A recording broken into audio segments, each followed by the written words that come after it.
আয়ুব বাচ্চু মারা গেছেন, বেজবাবা অসুস্থ, জেমসের বয়সও কম হয়নি, মাইকেল জ্যাকসন মারা গেছেন বহুদিন আগে। নতুন ফানি ভিডিও বানাবে না আর মিস্টার বিন। সালমান শাহ কখনো বাংলা সিনেমায় আসবে না। রাজ্জাক, রাজীব, হুমায়ুন ফরিদি সহ কি অসাধারণ ছিল তাদের অভিনয়। টেলিসামা, দিলদার তো অনেক আগেই চলে গেছেন। হিথ লেজারকে আর কোনোদিন জোকার চরিত্রে দেখা যাবে না। শাহরুখ, সালমান, আমির বুড়ো হয়ে যাচ্ছে। শৈশবের হিরোদের এখন ফানি লাগে। অসুস্থ কন্টেন্টে ভরপুর ফেসবুক আর চালাতে ভালো লাগে না। ভাই বোন যার যার মতো থাকে, একসাথে হাসি, আনন্দ অথবা মারামারি কোনোটাই আর আগের মতো হয় না। আক্ষরিক অর্থেই আমরা এই পৃথিবীর সবচাইতে ভাগ্যবান জেনারেশন।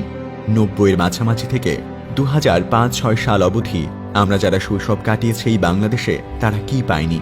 3 গোয়েন্দা আর দীপু নাম্বার 2 পড়া দিয়ে শুরু। কিশোর, মুসা, রবিন আর জিনার সাথে আমাদের ভীষণ বন্ধুত্ব। তারপর একটু বড় হতেই মাসুদ রানার রোমাঞ্চকর জগতে প্রবেশ, সাথে এক হাতে বাংলা সাহিত্য এবং নাট্য জগতে অন্যরকম ভালো লাগায় গড়ে দেয়া সেই মানুষটা। হিমু, মিসির আলী, শুভ্র, জহির, মুহিব, অপলা, জরি, তিলু, নীলু থেকে শুরু করে বাকের ভাই, মজিদ, টুনি, তিতলি কিংবা স্বাধীন, খুসরু, সুবর্ণা মুস্তফা, হুমায়ুন ফরিদি, শাওন। আমরা সবকিছু পড়েছি, দেখেছি, হেসেছি, কেঁদেছি, ভালোবেসেছি। রোনালদো, রোনালদিনহো, বাতিস্তুতা, জিদানের শেষটা দেখতে না দেখতেই প্রবেশ করেছে মেসি, রোনালদো আর নেইমারের অতিমানবীয় জগতে। বছরের পর বছর ধরে কি দুর্দান্ত প্রতিযোগিতা, হাজার অর্জন, সবকিছু ছাড়িয়ে যাওয়া ম্যাজিক আর মুগ্ধতা। রাত দিন কত আলোচনা, সমালোচনা, ঝগড়া আর তর্ক। আমরা কিন্তু ব্রাজিল, আর্জেন্টিনা, ইন্ডিয়া আর পাকিস্তানকে সমর্থন করতাম। আমাদের সময় রিয়াল আর বার্সেলোনা ছিল আবাহনী আর মোহামেডান। আমরাই বোধ হয় শেষ জেনারেশন যারা সবাই মিলে ফুটবল খেলতাম। 22 টাকা দামের বল কিনতে আমরা সবাই চাঁদা তুলতাম। একটা ব্যাট কিনতে আমাদের অনেক কষ্ট হতো। আমরা মাঠে 30-35 জন থাকতাম, কিন্তু খেলার সুযোগ সবাই পেতাম না। কোনো দুঃখ নেই, আজ যারা খেলতে পারেনি, কাল সকালে সবার আগে ব্যাটিং তারাই পাবে।